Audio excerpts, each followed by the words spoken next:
guys! It's January 27. January 27 po tayo ngayon. Saturday.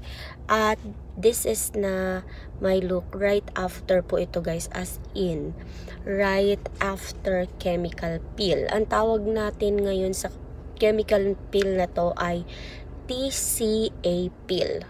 Ito siya, TCA peel. So, kanina, nagdadalawang isip kami ni Doc. Actually, ako kung magre-retinol peel ako or mag-TCA peel. Pero, mas effective yata yung itong TCA peel kasi may anti-aging din siya. And, since wala naman na akong active pimples talaga, so, ito siya guys. So, imagine, alam nyo guys, I'm so happy with my face ngayon kasi parang although marami pa rin tayong pimple marks pero hindi na siya yung may glow siya, kumbaga may glow. Ito po guys right after po ito ng chemical peel natin, ito siya, meron talaga siyang glow. Ayan guys, yan, biyahe na tayo. So makikita nyo guys, no, nandito na tayo sa labas. Ayan na siya. Dito guys namumulaw kasi medyo tiniris-tiris talaga kasi masakit. Lalo na dito guys sa ilong ko. Grabe. Ito po ay TCA peel nga to. So 3 layers po to guys na nilagay sa face ko. Yung unang layer okay pa, tapos nung pangalawa grabe na yung paypay ko. Tapos nung pangatlo, since pangatlo na siya, sobrang grabe na yung pagpapaypay namin ni Doc. Although mayroong electric fan na yung maliit, parang ginaganon nalobat. So, ayun. So, pay to the max tayo. Ayan siya. So, expect ko daw na yung pagpipil ko is nasa 7 to 10 days. Pero, depende kasi siya, guys, sa mukha ko or sa skin. Kasi nung last previous 2 pills ko, hindi ako masyadong talagang kitang-kita mo, ay, nagpipil ka. Hindi. Para ka lang namamalat. Pero, parang hindi siya yung snake skin na nagpipil. Pero, ito, pinanood ko siya sa YouTube. So, yung pinanood ko siya sa YouTube, mas grabe yung, alam ko, siguro magpipil na talaga siya. Tapos, ito nga guys. And then, wait na lang tayo. Update ko na lang kayo. So, sunscreen lang tayo. As in yung nilalagay na sunscreen. And ito, yan, physical sunscreen is a must. Kailangan natin mag-physical sunscreen para hindi tayo kasi bawal tayo sa direct sun exposure. So, yun na nga guys. So, update ko na lang kayo kung anong mangyayari dito sa ating TCA peel. Bye guys! So, day 2 tayo ng ating TCA peel. So, ito po siya guys. Meron tayong nade-develop na parang black dito. Para siyang na-sunburn. Yun nga yung sabi ng derma ni Doc. Para daw ikaw na sunburn on the other day, on the next day. So, ganun siya. And, dito sa ating noo, galing lang guys kasi sana walang lumabas na pimples. Pero ang sabi ng derma ni Doc, possible naman daw na may lumabas na pimples. Ayan. Pero, at least, parang feeling ko wala nang lalabas na pimples dito. Sana guys, itong black na to, hindi siya yung maging lahat. Sana yung lang siya, yung parang doon lang siya magpo-focus sa may mga hyperpigmentation yung black. Ayan guys ito yung itsura ng ating chemical peel today, day 2. So, hindi pa ako nakakapaghilamos. Maghihilamos ako mamaya mga around 3 p.m. Doon ako maliligo. Kasi sabi ni Doc, 24 hours daw siya. Ano siya?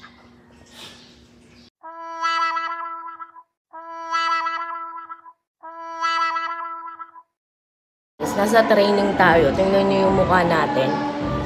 Later, paglabas ko doon, nako, dami na naman tanong. Ano nangyari sa mukha mo? Ayan na siya guys, almusal tayo ng apple.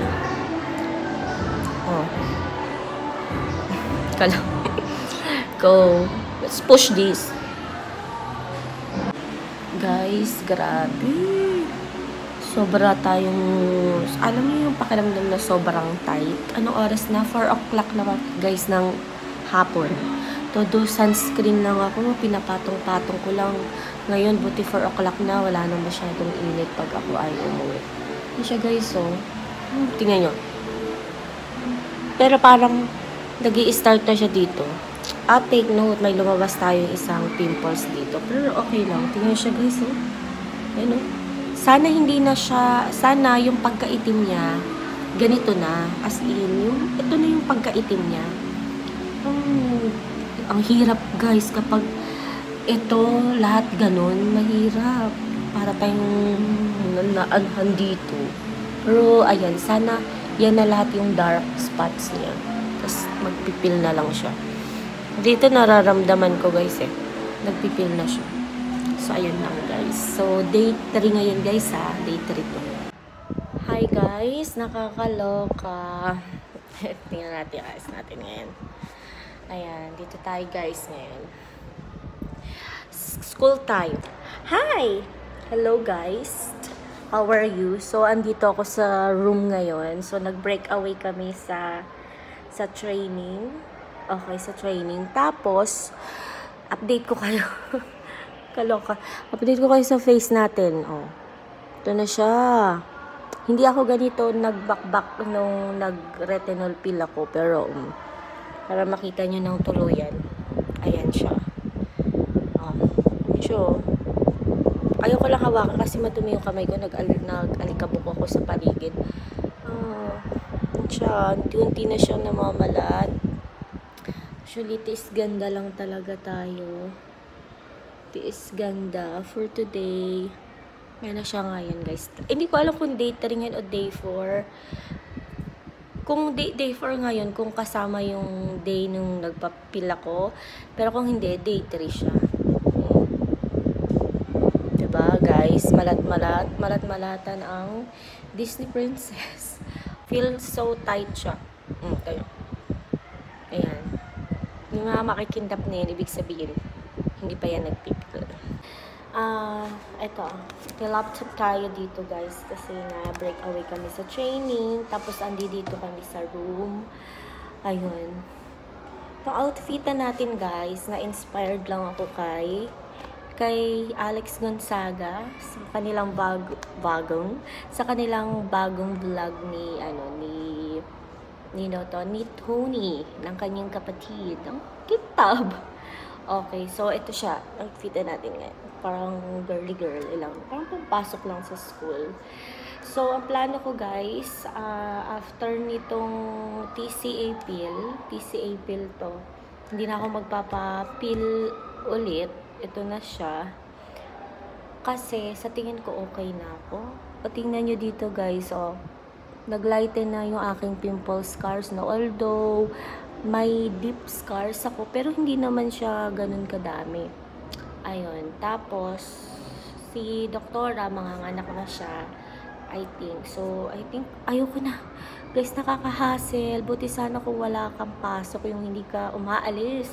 Pero ako kailangan kong pumasok. Kasi ano pang pambayad ko sa mga TCA pill natin at sa mga gamutan natin kung hindi tayo papasok guys, diba?